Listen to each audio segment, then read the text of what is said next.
résumé des épisodes précédents, Bruno Retailleau ne le sait pas, mais il a le destin de la France entre ses mains.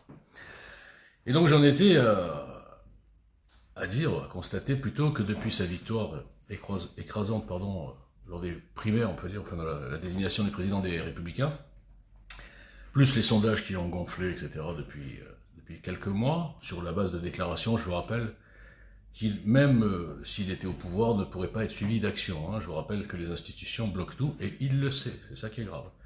En dessous, je mettrai quelques annexes pour bien comprendre tout ce que je vais dire maintenant. Alors déjà, un petit rappel. Moi, j'ai été électeur RPR, UMP, machin, etc. Toute ma vie, presque. Et jusqu'à Fillon, pour vous dire, jusqu'au premier tour. Jusqu'à Fillon au premier tour. Puis après, bien sûr, Marine Le Pen en 2017 au deuxième tour, et puis Marine Le Pen au deuxième tour en 2022. Bon. Donc je fais partie, moi, des trahis, des électeurs cocus, des électeurs qui ont assez naïfs pour croire les promesses. D'ailleurs, je crois que Pasqua le disait, les promesses n'engagent que ceux qui les croient.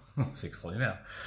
Donc oui, j'ai été trahi par le RPR, j'ai été trahi par le programme des années 80, du début des années 90, qui était au niveau, voire même plus, que celui actuel du RN, au niveau de l'immigration, tout ça.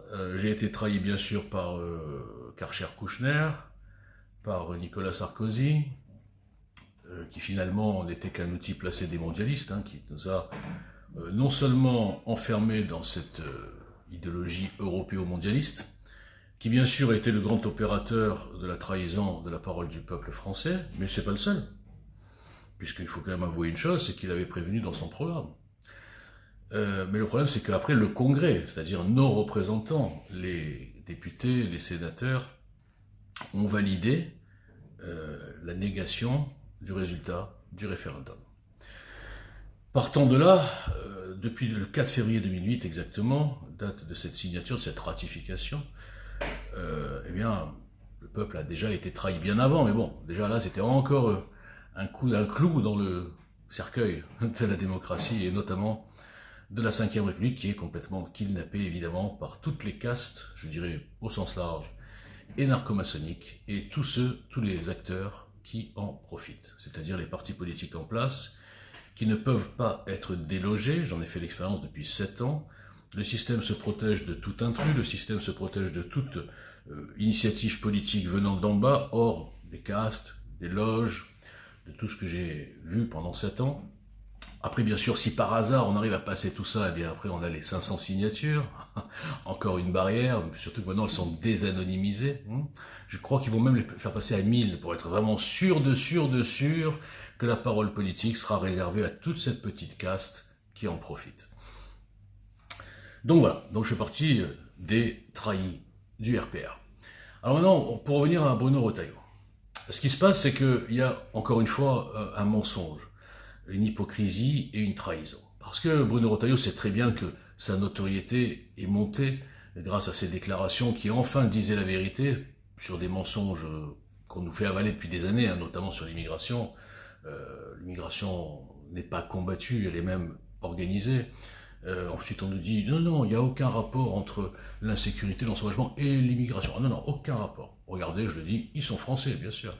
Voilà, donc on nous ment sur tout, je le répète, et il le sait.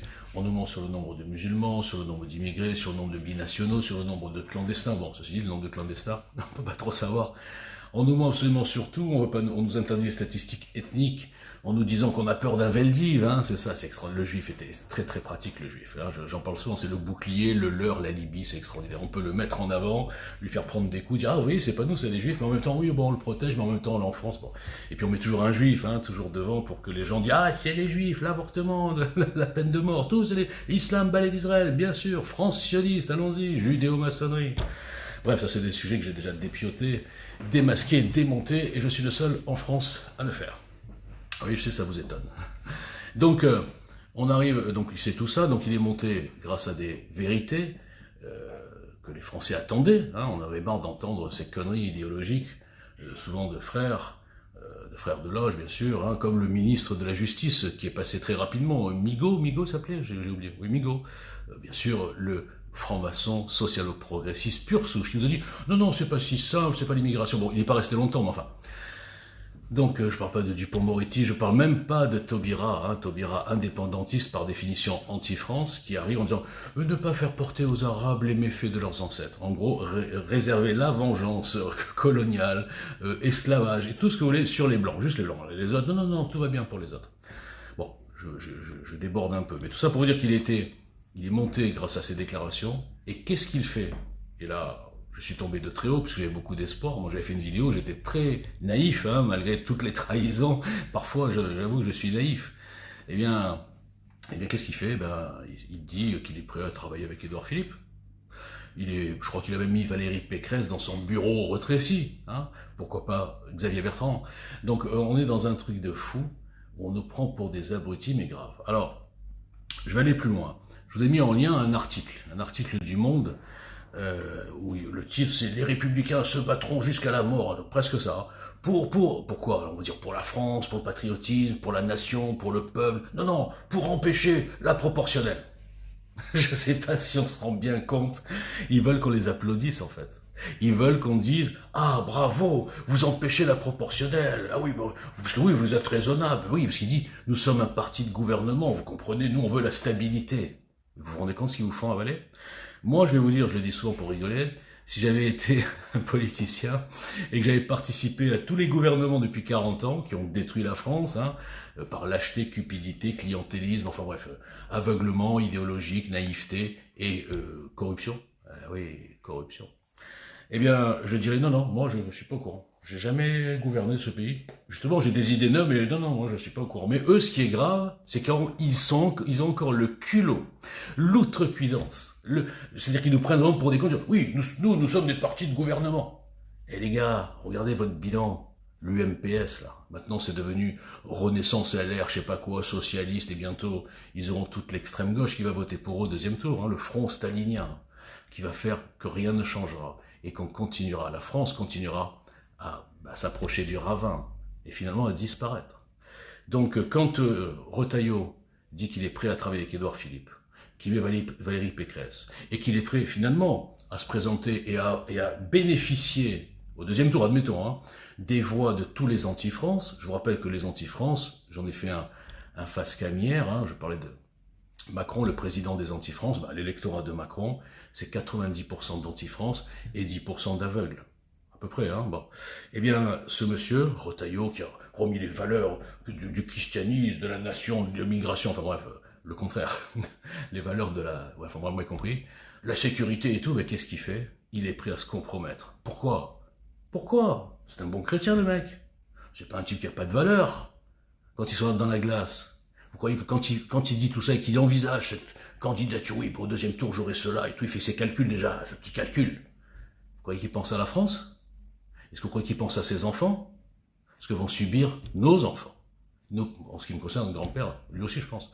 Nos petits-enfants de ce pays qui devient, où les Français, les fragiles, que ce soit les jeunes, les femmes, je ne dis pas que les femmes sont fragiles, vous m'avez compris, les anciens, qui deviennent du gibier à racaille. C'est ça qui va nous faire comme France. Donc, pour revenir à cet article, c'est quand même extraordinaire de ne pas comprendre que ces gens ne protègent qu'une seule chose, un système politique, qui est en l'occurrence la Ve République, qui les gâte bien. Vous avez vu les avantages? Les retraites, les machins, ils sont dans un milieu complètement déconnecté. De temps en temps, ils viennent sur les plateaux, oui, on comprend, oui, machin, mais ils comprennent rien du tout. Et pourtant, vous savez, moi, je suis pas un gauchiste. Aussi, c'est les gauchistes qui disent ça, ouais, machin, les bourgeois, les politiciens, ouais, l'argent. Non, non, moi, je suis pas là-dedans du tout. Je suis pas dans la lutte des classes. Je suis pas dans la jalousie de l'argent. Je m'en fous complètement de l'argent. Moi, je suis dans la logique.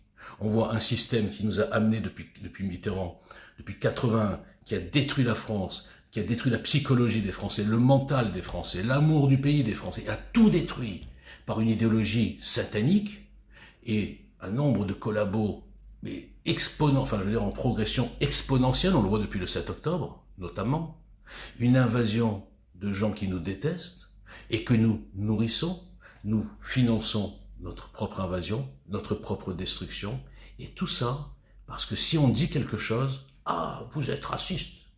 Et le mot raciste, ridicule parce que, je veux dire, c'est complètement déformé, est devenu le truc le plus grave de l'humanité. Les coups de couteau, tout ça, on s'en fout. La décapitation, ouais, c'est pas grave, ça peut arriver, c'est des phénomènes de machin.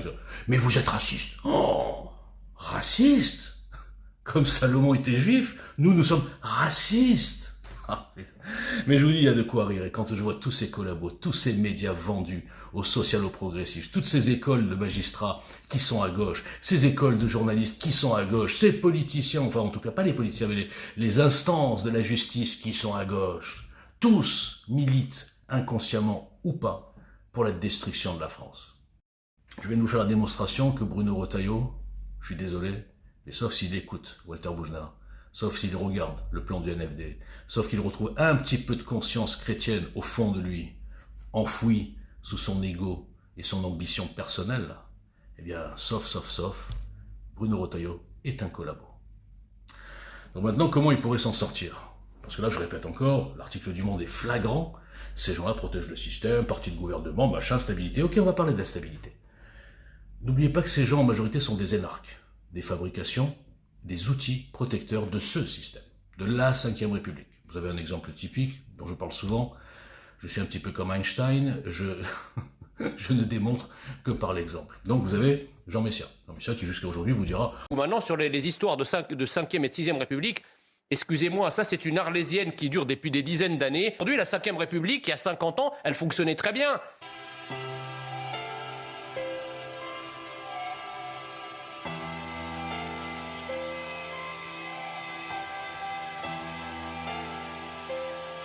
Quand vous aviez des De Gaulle, des Mitterrand... Le numéro 1, c'est la Constitution et le système politique. En un mot, la Ve République. La Ve République avait été construite, c'est du sur-mesure, pour le général de Gaulle. Avez-vous remarqué que depuis peut-être 30 ans, 35 ans, les grands hommes d'État avaient disparu? On a maintenant des hommes qui ont d'autres qualités, mais qui n'ont pas cette qualité essentielle, qui est d'avoir un désintérêt personnel dans une mission, et justement de prendre ces postes comme des missions et pas comme des postes. On a tendance à avoir des gens qui visent des postes, qui visent des carrières, qui visent comme on pourrait le faire chez Danone, on est dans un parti, on va monter, cadre, après on va être candidat, député, après ça y est, c'est la belle vie, enfin, façon de parler. On a juste gravi des échelons dans une organisation, on va dire l'organisation politique, qui pourrait être aussi une entreprise. Donc le côté être en mission, vraiment une mission, avec des intérêts, quelque chose, un supplément d'âme, quoi, on ne l'a plus. L'institution, elle n'est plus adaptée au style d'homme qui en bénéficie, si j'ose dire, ou qui exerce le pouvoir. On a un exemple extraordinaire avec Macron. On sait comment il est arrivé, on sait les aides dont il a bénéficié, les coups de pouce, les soutiens, les lobbies, enfin bref, on ne va pas faire tout ça, c'est pas le sujet. Une fois qu'il est arrivé, vous avez vu son changement, on dirait que jour après jour, sa tête enfle. Mais à un point, c'est-à-dire qu'il ne touche plus le sol. Il faut être sérieux. Et c'est normal. C'est cette institution qui nous fait élire un président et pendant 5 ans, il est intouchable. Il peut nous insulter. Il peut faire le contraire de ce que veut la majorité des gens. Il peut suivre son idéologie, mais vraiment tranquille, quoi. Donc ça ne peut plus continuer comme ça. Cette première question, êtes-vous satisfait des institutions et de la Ve République avec les hommes de notre époque? Je pense que votre réponse va être non. En tout cas, la mienne, et non, on va le noter. Greffier, noté. Ah, il n'y a pas de problème de système, c'est un problème d'homme. Ils vous disent tous ça. Pour vous enfermer, je le répète tous les jours, dans le concept de l'homme providentiel. Et dans le concept des partis, des politiques, des chefs de parti, etc.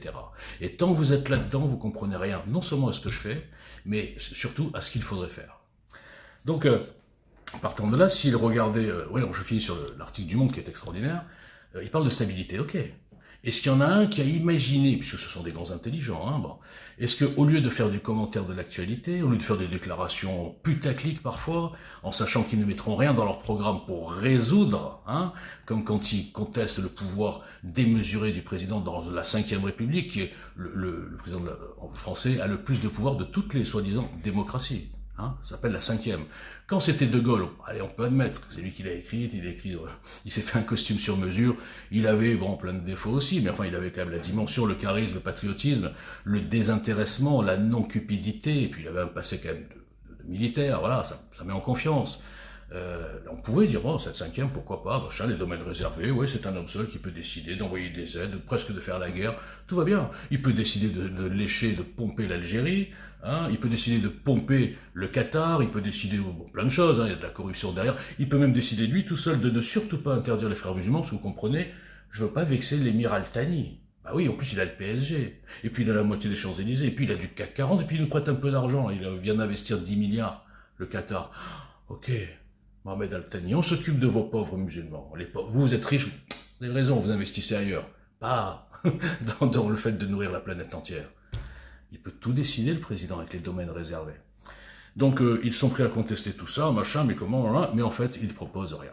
Donc, pour venir à la stabilité, évidemment, quand on vous a mis dans la tête que, bah oui, s'il n'y a pas la majorité à l'Assemblée, ça devient instable, sauf que cette bande d'abrutis, j'ose le dire, n'ont peut-être pas remarqué que depuis un an maintenant, est arrivé ce que Walter Boujna annonçait et criait dans le désert, à savoir les 3 blocs. Et quand il y a les 3 blocs, ça devient instable. Ou alors ça devient encore plus délirant et hypocrite qu'avant, parce que là, vous avez quand même un président détesté, qui a perdu 3 ou 4, je sais même plus, élections d'affilée, qui s'est fait humilier partout, que tout ce qu'il fait, il le transforme, excusez-moi, en merde. Tout ce qu'il dit, il fait le contraire le lendemain. Et ce qu'il dit le lendemain, il revient sur ce qu'il a dit avant. Bref, le dossier Israël est extraordinaire. Au début, oui, coalition, il faut aller massacrer le Hamas, puis à la fin, ça veut dire, nous allons durcir contre Israël. Bon, c'est un exemple, hein. Je ne vais pas à la manifestation. Bon, bref, je vais pas refaire tous les jours le même truc. Bon. Donc là, la stabilité. Attendez, c'est stable. Alors donc, il a perdu tout ça. Et finalement, qu'est-ce que nous avons? Nous avons son meilleur ami et complice, l'escroc sauvé par la...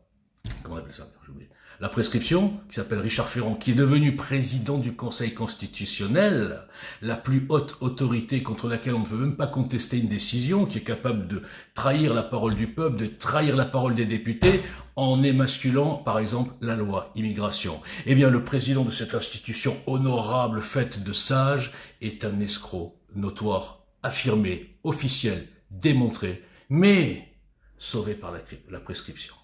Donc, président archi-battu, machin, eh bien, il met son meilleur pote là-bas. Pire encore, Premier ministre. Premier ministre, qui c'est? François Bayrou. Son premier soutien au début avec le MoDem et la construction de son parti complètement, comment dire, fake, hein, puisque c'était 60% de Parti Socialiste et 40% de LR traîtres vendus, qui ont participé dès le premier gouvernement, au gouvernement de Macron. Donc, on perd, on est détesté, on se plante surtout, mais on a son pote, son vieux pote, Bayrou, on se demande ce qu'il fait là encore, et Ferrand, Conseil constitutionnel. Je sais pas si vous comprenez, c'est ça, la stabilité que veut nous continuer Bruno Retailleau. Alors moi, je propose autre chose, hein, un système complètement inédit, je vais pas le détailler ici, il est dans le programme, et qui résout justement ce problème de la stabilité. C'est un truc de fou, hein. Pourtant, vous savez, je suis pas un énarque, hein. Je suis un abruti, je suis un débile, il paraît. Tout le monde le dit ici, hein, je suis un super débile. Personne ne lit, personne ne débat, mais je suis un débile. Ça s'appelle la rumeur publique. Lancée, bien sûr, je dis tous les jours, par des groupes de cafards. Donc, ils protègent un système parce qu'ils savent très bien qu'il faut que dans la tête des Français aveugles, hein, eh bien, ils aient toujours l'impression que ceux qui détruisent le pays, ce sont eux qui sont raisonnables, compétents. Nous sommes des partis de gouvernement. Nous vous amenons à la mort, mais avec raison, c'est-à-dire, voilà, bien comme il faut, petite cravate, on est très intelligent. Le RN, oh, c'est des fous. Reconquête, oh, c'est un super fou. Je sais pas si vous vous rendez compte, hein. C'est-à-dire que ceux qui n'ont rien fait, qui n'ont jamais eu la chance, on va dire, ou l'opportunité de faire quelque chose, parce qu'ils n'ont jamais été aux manettes, eux c'est des fous, mais ceux qui détruisent tout, avec des preuves, mais attendez, c'est des gens raisonnables. Regardez Bruno Le Maire, de l'école LR, et Bruno Le Maire, grand ministre de l'économie. Enfin, je sais pas, je vais pas détailler parce que c'est absurde. Tous les ministres qu'ils nous mettent, ils nous mettent des gens qui n'ont rien à voir avec la matière. Regardez Elisabeth Borne, qui vient de dire l'éducation nationale. Oui, l'éducation nationale. Bon, c'est pas trop mon truc, mais je vais essayer de faire de mon mieux. Mais vous vous rendez compte ce que vous acceptez? D'accord? Alors, Bruno Retailleau. Maintenant, je te le dis, mon petit Bruno. Dommage que personne ne m'écoute parce que je les prendrai dans une pièce. Je les mettrai tous au pas. Tous. Mais on m'empêche. Donc, dans ma vidéo réunion des chefs, je vais rajouter. Parce que là, je suis en t-shirt et tout décontracté, je viens du marché, français moyen, quoi, lambda, hein. Je me mettrai en costard, Bruno Retailleau. Et je vais te démonter, ou te démontrer, Bruno Retailleau. Tout ce que je viens de dire, mais de manière plus ordonnée, factuelle, avec chaque fois, il y aura une petite image qui viendra. hein, et tu verras à la fin que si tu fais pas ce que je dis, tu seras officiellement un collabo, un des destructeurs de la France, qui fera gagner le camp antinational en 2027 et qui scellera on va dire le cercueil, hein, on peut le dire, hein, parce qu'en 2032 sera trop tard, hein, le retournement même démographique sera arrivé. Je vais aller un peu plus loin. Ce qui est pire encore, c'est que Bruno Retailleau a l'expérience récente. Je suis ministre de la Justice, je décide des choses et je vois que les institutions et la dictature idéologique et cette idéologie socialo-gauchiste, bon bref, de la justice, m'a ridiculisé. Et puis sans parler du président lui-même qui a ridiculisé Retailleau avec l'Algérie. Donc je vois bien, Bruno, tu vois quand même bien que c'est un problème d'institution puisque tu viens de le tester, hein, à tes dépens. Le ministre de l'Intérieur, même s'il est le plus dur du monde, ne pourra rien faire contre cette justice politisée, idéologisée et destructrice de la France. Et dans ton programme fantasmatique, parce qu'il n'y a plus de programme, maintenant les gens ils font des 3-4 phrases, ouais c'est bon, la France, ok, machin. Si tu avais un petit peu de jugeote, Bruno, d'ailleurs j'avais fait un tweet à cet effet, est-ce qu'il va peut-être tirer les conséquences de tout ça? Non, il va mettre Pécresse dans son bureau. Si j'ose dire. Et il va se rapprocher d'Édouard Philippe, l'innocent. Édouard Philippe, non, il est responsable de rien, Édouard Philippe, puisqu'ils l'ont exfiltré en 2020 pour pas qu'il soit trop mouillé par la Covid et qu'il puisse venir comme l'homme neuf en 2027. C'est le remplaçant, il était prévu 2022, maintenant ils vont le monter pour 2027. On vous sort les sondages, Édouard Philippe, politicien préféré des Français, mais non, il fait rien, personne ne le connaît. Je veux dire, c'est un truc de fou. Il se rappelle vaguement qu'il y avait un type qui était Premier ministre, qui était là pendant la Covid, mais après, bon, il était là, et puis bon, ah ouais, il était très bien, lui. Je sais pas si vous imaginez, c'est des sondages, ça? Mais vous croyez à ces sondages? Vous êtes assez naïf pour croire que Édouard Philippe est le politique, bon, ceci, dans le casting, il n'y a pas, bon, est le politicien préféré des Français? C'est-à-dire que les Français, on les massacre, on les prend pour des cons, on en fait du gibier à racaille, on les punit pour une cigarette, par contre les coups de couteau, il n'y a pas de problème, on enlève les caméras, vous avez vu à Nice là? Ah, il faut enlever les caméras de surveillance, c'est la CNIL, comme une liberté, machin. Et la liberté, la sécurité c'est pas la première des libertés? Non, ces petits espèces de technocrates à 2 balles, eh ben, ils pensent à des détails, tout le monde s'en fout, la cigarette, machin, la terrasse, non, attention, il y a un enfant à 10 mètres. Mais les enfants, ils sont massacrés dans les écoles, on les islamise, on leur tape dessus, les enfants. Ah bah ça, c'est pas grave. C'est juste la cigarette à 10 mètres qui est très grave. Et puis ça fait venir de l'oseille aussi, hein, les amendes, etc. Donc, tout ça pour vous dire que si vous êtes ici, notamment sur Twitter, si vous restez dans le statu quo, si vous croyez que le RN va gagner, vous n'avez rien compris. Si vous n'avez pas compris qu'il fallait monter une véritable surprise, une opération commando, une structure, un réceptacle, une entité qui va regrouper tout, tant pis on est obligé de les garder, hein, tous les chefs du camp national et qui seront sous la direction artistique, je dirais, dans un premier temps. En tout cas, comme catalyseur et comme chef d'orchestre, Philippe de Villiers, dont j'ai parlé dans ma première intervention ce matin. Donc si vous ne comprenez pas ça, et que pour finir, Bruno Retailleau, je le répète, si jamais ça se mettait en place, un miracle, imaginons que Philippe de Villiers arrive à regarder le NFD et n'écoute pas les vieilles folles qui le taguent en disant que je suis un fou, etc. Donc ça, fou ces gens. Eh bien, qui regardent le plan et qui prennent en main ce plan, qui fassent cet appel et que nous arrivions à faire venir tout le monde le 19 décembre à cette fameuse réunion que j'ai imaginée comme Jeanne d'Arc. J'ai entendu des voix. Mais vous n'entendez rien, c'est dommage.